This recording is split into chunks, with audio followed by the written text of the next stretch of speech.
శ్రీనివాసును కోడికత్తి సీనుగా మార్చేసింది ఆ ఇష్యూ. తర్వాత సో దానికి సంబంధించి ఎవరి కోసమైతే పోరాడారో ఆయన చేసినా అని చెప్పారో, ఆయన ముఖ్యమంత్రి అయ్యారు, మళ్ళీ ఇప్పుడు అధికారం కూడా కోల్పోయారు. కానీ శ్రీనివాస్ మాత్రం 5 సంవత్సరాలు జైల్లోనే ఉన్నారు. కానీ ఇప్పుడు వల్లభనేని వంశీ అంత ఈజీగా బయటకు వచ్చారు. ఈ చర్చ జరుగుతోంది. మీరు కూడా చాలాసార్లు బాధపడ్డారు. ఇది గుడ్ ఈవినింగ్ సార్. మీకు ప్యానల్ ఉన్న పెద్దలు సుబ్బారావు గారికి, అదేవిధంగా సోదరి అనుష్ఠ గారికి, చూస్తున్న ప్రేక్షకులు సార్. అంటే ఇక్కడ ఎవరైతే కోర్టులో తమ వాదనని బలంగా వినిపించగలరో, ఎవరైతే చట్టాలను లొసుగుల్ని వాళ్ళకి ఆయుధంగా మార్చుకోగలరో వాళ్ళు చాలా సులువుగా బయటికి రావచ్చు అనేది ఇటువంటి సంఘటనల ద్వారా మనకి అర్థమవుతుంది. ఇలాంటి బెయిల్ నిన్నగాక మొన్నగాడ అమరావతి మహిళల ఇష్యూలో కొమ్మినేని శ్రీనివాస్ గారికి బెయిల్ ఇచ్చారు. అంటే కృష్ణరాజు గారు తప్పు చేస్తే ఆ తప్పు కొమ్మినేని గారు కూడా చేసినట్టే, డౌట్ లేదు. ఎందుకంటే దాన్ని ఎక్కడ ఆయన ఖండించాల ఆ వాయిస్ ని. కానీ ఆయన బెయిల్ మీద బయటకు వచ్చారు. మన న్యాయస్థానాలని మనం విమర్శిస్తున్నాం అనుకుంటున్నాం, కానీ న్యాయస్థానం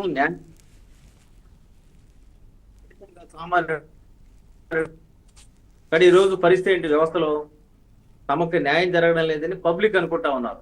వంశీ విషయమే కాదు, ఏ విషయం అయినా సరే ఒక సామాన్యుడికి అన్యాయం జరిగితే ఖచ్చితంగా ప్రజలు రియాక్ట్ అవుతారు. అదేవిధంగా ఒక దుర్మార్గుడికి ఎక్కడైనా సరే ఇట్లాంటి చట్టాల దోసుగుల ద్వారా మరి వాళ్ళకి వెసులుబాటు జరిగితే ఖచ్చితంగా దాన్ని కూడా ప్రజానీకంలో వ్యతిరేకిస్తారు.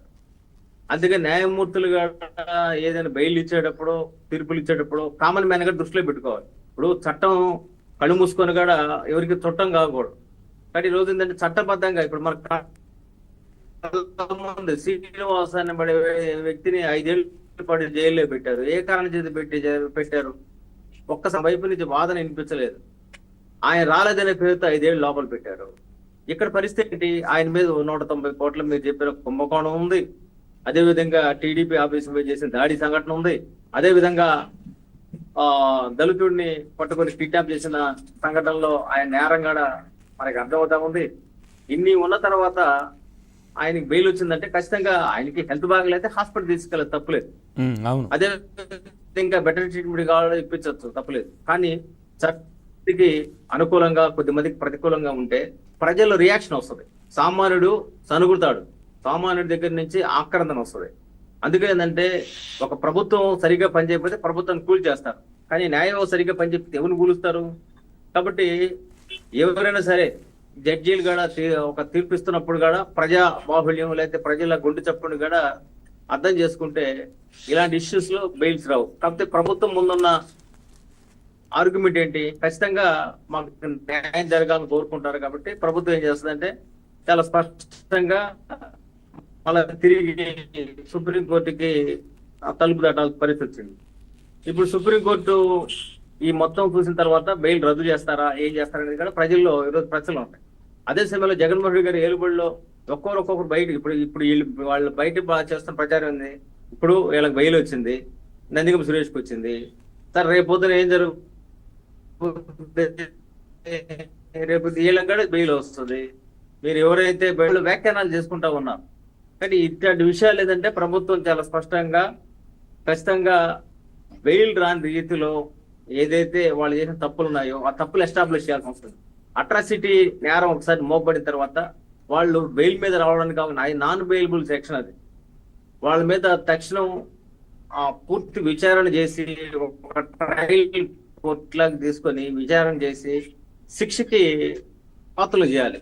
లేకపోతే ప్రతి ఒక్కరు ఏంటి హత్య చేసి కూడా మేము నాన్ బెయిలబుల్ చట్టం మాకు వర్తించదు అని చెప్పినో, లేకపోతే ఇంకో నేను చెప్తాను అదే హత్యలు చేసి బయట తిరగడం కాదు. ఇక్కడ కీలకమైన పాయింట్ ఏంటంటే అట్రాసిటీ చట్టం అనేది ఖచ్చితంగా అమలు చేయాల్సింది. ఒక దళితుడిని కిడ్నాప్ చేసిన తర్వాత కూడా మీరు బెయిల్తో ఎట్టిస్తారు, నాన్ బెయిలబుల్ సెక్షన్ కదా అని దాన్ని కూడా పరిశీలించాలి, కోర్టులు కూడా పరిశీలించి మీరు ఏమీ జరగలేదని క్లీన్ షీట్ ఇవ్వండి. ఎవరు కాదంటున్నారు?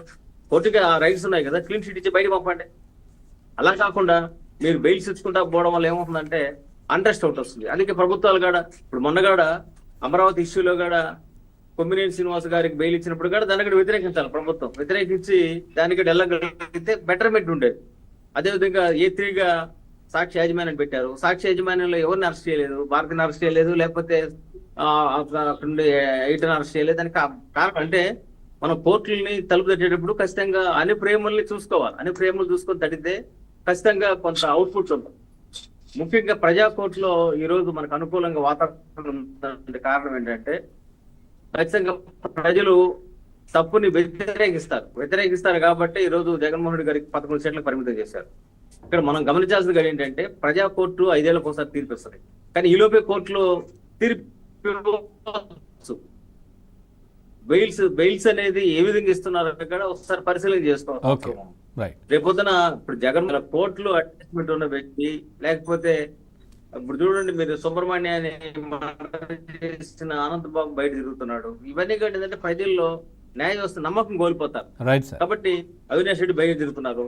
కాబట్టి బెయిల్ ఇచ్చేటప్పుడు కానీ బెయిల్ హక్కే, కానీ ఆ బెయిల్ ఎవరికి ఇవ్వాలి, ఎలాంటి నేర చరిత్ర ఉన్న వాళ్ళకి ఇవ్వాలి, వాళ్ళు కేవలం భావోద్వేగాలతో చేశారా లేకపోతే నిజంగా వాళ్ళు తప్పు ఇంటెన్షన్ చేశారా అనేది కూడా విశ్లేషణ జరగాలి. కానీ ఆ ప్రజెంటేషన్ పక్కా ప్రభుత్వ పీడర్ల నుంచి జరగాలి.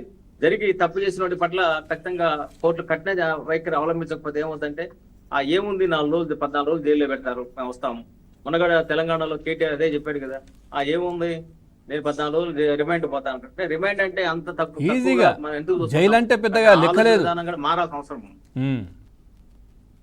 ఏముంది 14 రోజులు బయట నుంచి భోజనం వస్తుంది, లోపల మేనేజ్ చేసుకుంటాం, పరుపు వేసుకుంటాం అని అనుకుంటే ప్రతి ఒక్కరు తప్పు చేసిన 14 రోజులు మనం ఇంటికి దూరంగా ఉన్నాం, ఏమైనా చేస్తారు, హత్యలు చేస్తారు, మానభంగాలు చేస్తారు, దోపిడీ చేస్తారు. అంతనే ఉంది. రైట్ ఖచ్చితంగా ఏంటంటే అన్ని న్యాయం పక్కకు ఉండాలి, ప్రభుత్వం కూడా పక్కాగానే డాక్యుమెంటేషన్ బిల్డప్ చేసిన అవసరం. రైట్ సుబ్బారావు గారు.